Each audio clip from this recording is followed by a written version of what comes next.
Chicago, winter of 1931, a city wrapped in cold so deep it seemed to settle not only in the streets but in the minds of the people walking them. A time when the Great Depression had stripped dignity from millions and taught others to look straight ahead, never to the side, because looking meant seeing, and seeing meant remembering what had been lost. And on that morning the sidewalks moved in their usual silent rhythm as men hurried to nowhere and women clutched coats that no longer kept the wind out, and among them walked Al Capone, not the name printed in newspapers, not the caricature drawn by headlines, but a man moving without urgency, his steps measured, his expression unreadable, dressed well but not loudly, blending into a city that knew him better than it admitted. And before this story continues, it is worth asking, quietly and without spectacle, from where you are watching this. You may write it in the comments. And if stories like this, real and often forgotten, speak to you, leaving a like helps these narratives continue. Now we return to the street, because Capone stopped that morning not because someone begged him or recognized his face but because of something far rarer. A silence that did not ask for anything. Against the brick wall of an aging building sat an old man wrapped in a worn coat, his back straight despite the cold, his hands resting calmly on his knees. Beside him a small tin cup held a few coins placed there by strangers who never slowed down enough to see him, and what separated this man from the hundreds Capone had passed before was not misery but restraint. The quiet discipline of someone who had lost nearly everything except the habit of self-respect. And when Capone's shadow crossed the man's boots, the old man lifted his head, not quickly, not fearfully, but with a steady motion, his eyes meeting Capone's without curiosity or recognition, only acknowledgement. And in that brief moment, as the wind carried the distant sound of traffic and the smell of coal smoke through the air, the old man made a small gesture, almost invisible. He shifted his body slightly to give Capone room to pass, a courtesy offered by someone who owned nothing but his manners, and Capone did not move. He stood there longer than he intended, because something about that gesture unsettled him. Not pity, not guilt, but recognition, the recognition of a code he understood, the same unspoken rules that governed his own world. Respect offered without expectation, dignity preserved without witnesses, and Capone glanced down at the man's shoes, clean despite their age, at the way his coat was buttoned properly though the fabric was thin, and he asked no questions at first because questions would have broken the moment. Instead he watched, and the old man, sensing the pause, spoke softly, his voice calm and unembarrassed, remarking only on the cold and how it reminded him of winters long before this one, winters when a man could work his whole life and still end up here, not bitterly, not accusing, simply stating a fact as one might comment on the weather. And Capone listened, not as a benefactor but as someone hearing a truth he already knew but rarely faced directly, the truth that power did not protect against time, that money did not erase memory, and that respect, once lost, was rarely recovered. And when Capone finally spoke, his voice was low, almost careful, asking the man if he had eaten, not as an order, not as charity, but as a practical question, and the old man answered honestly, saying not today, though he added that he would manage, that someone always did, and that answer, modest and unassuming, weighed heavier on Capone than any plea could have, because it carried neither desperation nor gratitude in advance, only patience. And without another word Capone reached into his coat, not hurriedly, not theatrically, and placed enough money into the tin cup to feed a man for many days, then paused and added more, not looking for reaction, not waiting for thanks, and the old man nodded once, not deeply, not reverently, simply acknowledging the act as one human being acknowledging another. And Capone turned to leave but did not walk away immediately, because something about the man's posture, the way he remained seated, composed, unchanged by sudden relief, followed Capone down the street and into his thoughts. And as the city swallowed him again among its hurried figures, he carried with him An uncomfortable realization that this old man, sitting forgotten against a wall, possessed something many powerful men had already lost, and that realization would not leave him when the day moved on, when meetings began, when deals were discussed, because once seen, dignity could not be unseen, and for Al Capone, that morning marked the beginning of a decision he would never announce, never explain, but would soon act upon in ways that would quietly enter history, not through headlines, but through doors that opened to the hungry and the elderly during the hardest years America had known. Al Capone left that street behind, but the image of the old man did not leave him. It stayed with him through the slow roll of traffic, through the muted conversations of the day, through rooms filled with power where numbers were discussed as if they were lifeless things. Because for the first time in a long while Capone had encountered something that did not ask for permission, a quiet dignity that did not bend under pressure, and that memory followed him into the hours that came after. When Chicago moved on with its routines and the city pretended it was not breaking, because the Great Depression had taught people how to keep walking while falling apart, and Capone, who had spent his life understanding how systems worked and how men reacted under strain, began to see another system operating beneath the surface, one that had nothing to do with crime or control but with endurance, and that night, as he sat alone longer than usual, he thought about the thousands of men and women who had built the city long before his name meant anything, people who had worked factories, docks, rail lines and offices, now reduced to shadows not because they had failed but because the world had shifted beneath their feet, and Capone understood something uncomfortable, that power did not age well, that strength faded, and that the only thing that seemed to remain intact in the face of time was the way a person carried themselves when nothing else remained,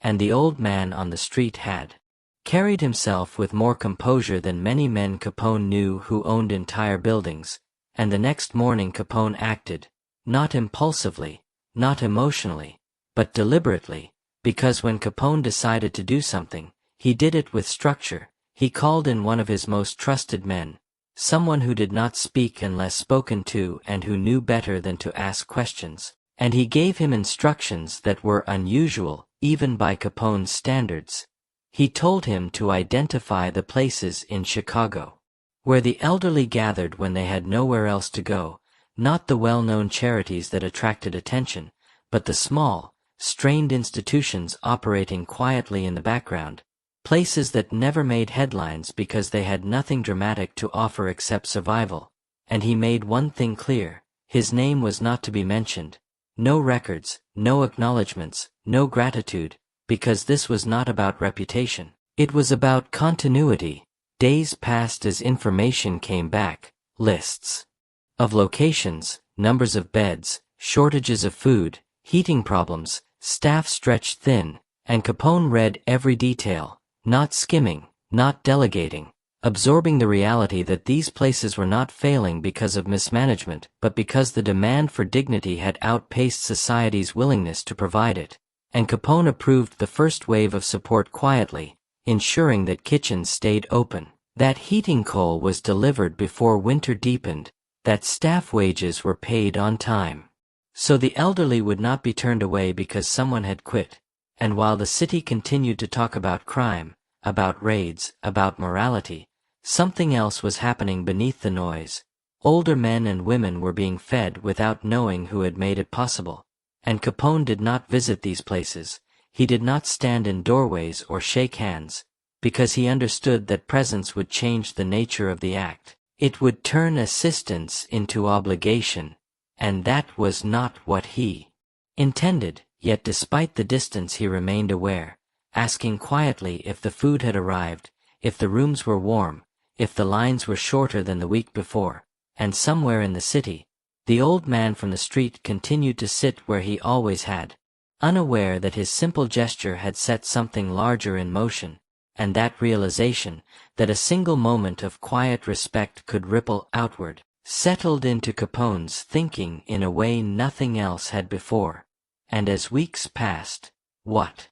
began as an isolated response became a pattern, a system, one that mirrored Capone's understanding of order. Except this time the order served those who had been pushed aside by time itself, and in the hardest years America had known, when survival felt uncertain and dignity felt optional, something steady had begun to take shape, unseen but real. And it all traced back to a man who had nothing left but the way he stood when another human being passed by. As the weeks moved forward, Capone's involvement remained invisible to the city, yet its effects were quietly undeniable. Soup kitchens that once rationed portions now served full meals. Old men who had learned to arrive early out of fear of being turned away found doors still open when they came late, and elderly women who had grown accustomed to sleeping in coats discovered rooms that stayed warm through the night. And Capone observed all of this from a distance, not through photographs or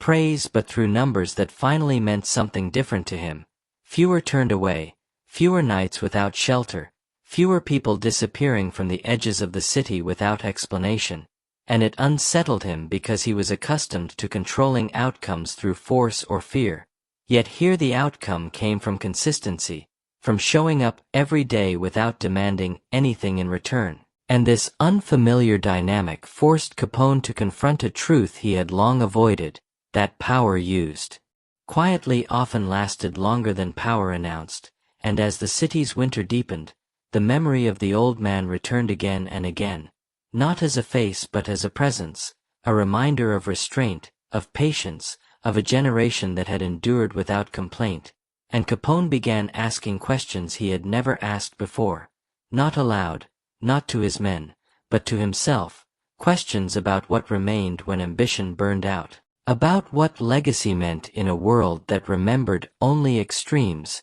And in that silence, Capone made another decision, one broader and more permanent. He would extend support beyond food and warmth, toward dignity itself, toward places where the elderly were not merely kept alive but allowed to exist without shame, and through intermediaries and trusted channels, funds were directed to homes that cared for aging men and women who had no families left to claim them, facilities that struggled daily to provide basic care, let alone comfort. And Capone insisted on standards. Not luxury, not excess, but cleanliness, privacy, regular meals, and respect, because he understood instinctively that humiliation wounded deeper than hunger, and while these contributions were never publicly tied to his name, they carried his discipline, regular schedules, reliable delivery, accountability without spectacle, and those who worked in these homes noticed the change without knowing its source,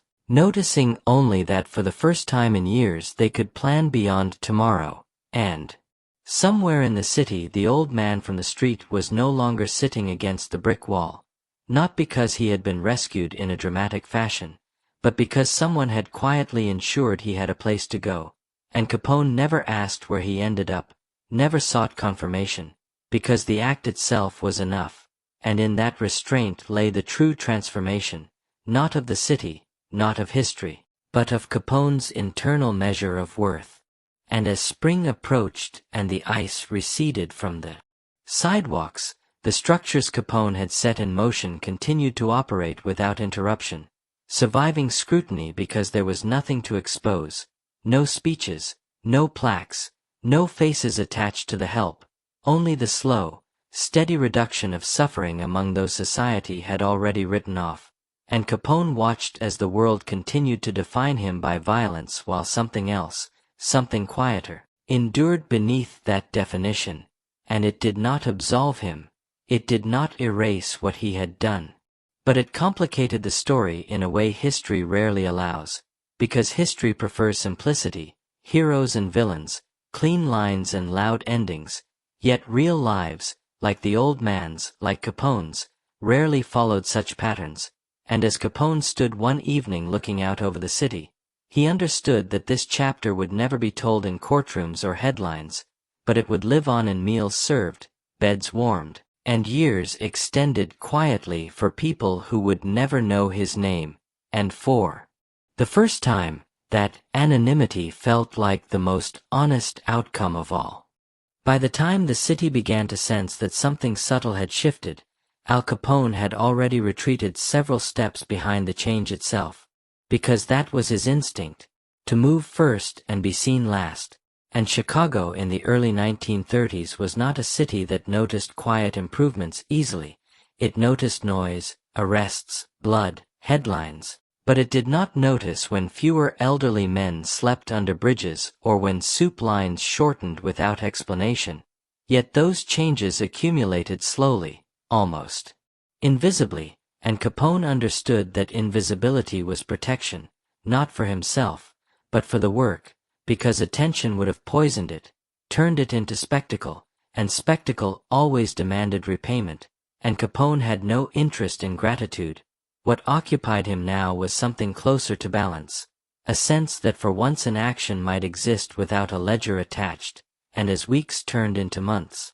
Capone began to revisit the memory of the old man, not as an isolated encounter, but as a symbol, a representative of a generation that had built the city before men like Capone learned how to control it, men who had labored without guarantees, trusted institutions that later collapsed, and carried their losses without theatrics, and this realization introduced a new kind of discomfort into Capone's thinking, because it reframed power itself, suggesting that the city's true backbone was not held by those who dominated headlines but by those who endured quietly until endurance became invisible, and Capone, who had always respected strength, began to recognize endurance as a deeper form of it, one that could not be seized or enforced, only acknowledged, and this recognition altered how he evaluated his own position in time, because power had given him reach, but time had begun to ask different questions, questions about what remained when reach no longer mattered. And Capone did not answer those questions directly, he never spoke them aloud, but he acted on them, expanding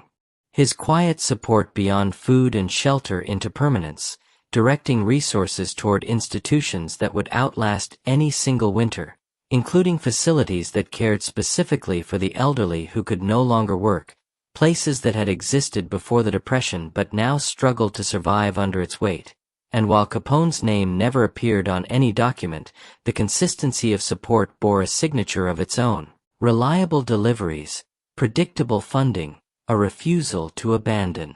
commitments halfway through. And administrators noticed, not who was helping, but how the help arrived, always on time, never conditional, and this steadiness allowed them to plan, to repair roofs instead of patching them, to hire staff instead of rotating volunteers, to treat aging residents not as temporary burdens but as people whose remaining years deserved structure and care, and Capone followed these developments indirectly, listening to brief reports stripped of sentiment, yet absorbing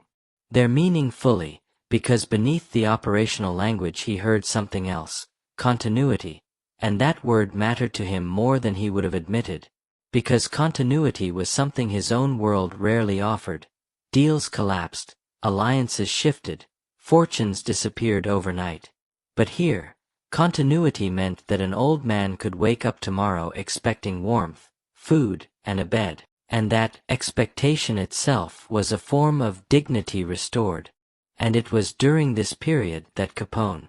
returned, quietly and alone, to the same street where the encounter had begun, not to look for recognition, not even to confirm the man's fate, but to confront the space itself, to see whether the memory still carried weight when stripped of immediacy, and he found the spot empty, no tin cup, no folded coat, no figure against the wall, only the familiar brick and the passing shadows of strangers, and Capone stood there longer than necessary, realizing that the absence felt different than presence, lighter in some ways, heavier in others, because absence meant resolution without acknowledgement, and that suited him. Yet it also reinforced something he had begun to understand, that the most meaningful acts often erased their own evidence, leaving only outcomes behind, and as Capone turned away, he did so with a clarity he had not possessed before, that whatever history chose to remember about him would be incomplete by nature, because history favored extremes and ignored subtleties, and this acceptance freed him in an unexpected way, allowing him to continue without illusion, to maintain the separation between the man the world debated and the actions that quietly unfolded beyond debate. And while law enforcement intensified its focus, while public pressure mounted, while Capone's name became shorthand for criminal excess, another narrative continued in parallel, one without witnesses or applause, sustained by routine rather than drama, and in that parallel existence Capone found something resembling peace, not redemption, not forgiveness, but alignment, a sense that for once an action did not contradict his own internal code, and as the city moved toward another uncertain year, those who benefited from his decisions would never know the source, but they would feel the difference, and sometimes, Capone understood, feeling the difference was enough. By the time the full weight of Al Capone's legal troubles began to close in around him, the quiet work he had set in motion had already learned how to survive without him, and this was perhaps the most revealing outcome of all, because what Capone had built in the shadows did not depend on his presence, his commands, or even his freedom. It depended on routine, on schedules that continued to be honored, on deliveries that arrived whether his name was spoken or not, and as investigators assembled files and reporters sharpened narratives that would reduce a complex life to a handful of defining crimes, the institutions that now fed and sheltered the elderly continued to operate with a steadiness that contrasted sharply with the chaos unfolding around Capone's public image, and this contrast did not escape him, even as his world narrowed and options closed. Because in those final months of control he became acutely aware of how little of a person's life could be preserved by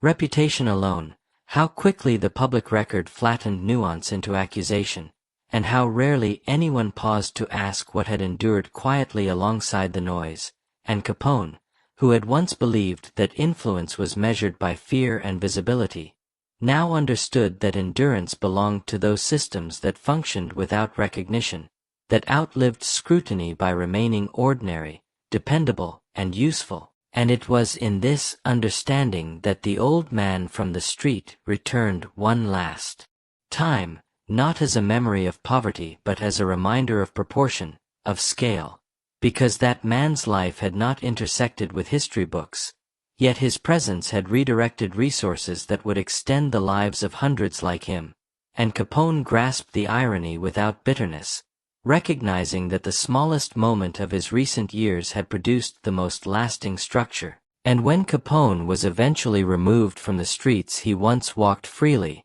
the city adjusted in the ways cities always do: crime reorganized, power redistributed, headlines shifted focus, but the kitchens stayed open, the beds remained filled, and the elderly continued to be treated not as surplus but as citizens of a quieter order. And administrators who had never known the origin of their support now knew only that it persisted, adapting to new constraints, surviving audits, absorbing the loss of an unnamed benefactor by relying on the systems already in place. And this persistence revealed something essential about the nature of Capone's final contribution, that it had been designed to disappear, to become part of the city's background rather than its mythology. And in this disappearance lay its strength. Because nothing drew attention, nothing demanded explanation, nothing tempted corruption through vanity, and Capone, observing his own erasure from public life, found a strange equilibrium in knowing that some part of his influence would remain untraceable, immune to revision, inaccessible to judgment, and years later, long after his name had hardened into legend and caricature, those who benefited from the institutions he had supported would still speak of winters that were survived rather than endured, of meals that arrived regularly rather than sporadically, of aging that occurred with dignity rather than abandonment, and none of them would know why. None of them would attach a face or a name to that stability, because stability rarely announces its origins, and perhaps that anonymity was the final lesson Capone absorbed, that significance did not require acknowledgement to be real, that morality could exist without absolution, and that a man could be defined not only by the harm he caused but by the quiet order he left behind. and as history continued to debate his legacy in absolutes it could never resolve, another record remained unwritten but intact, preserved not in archives but in lived experience, in the extended years of men and women who would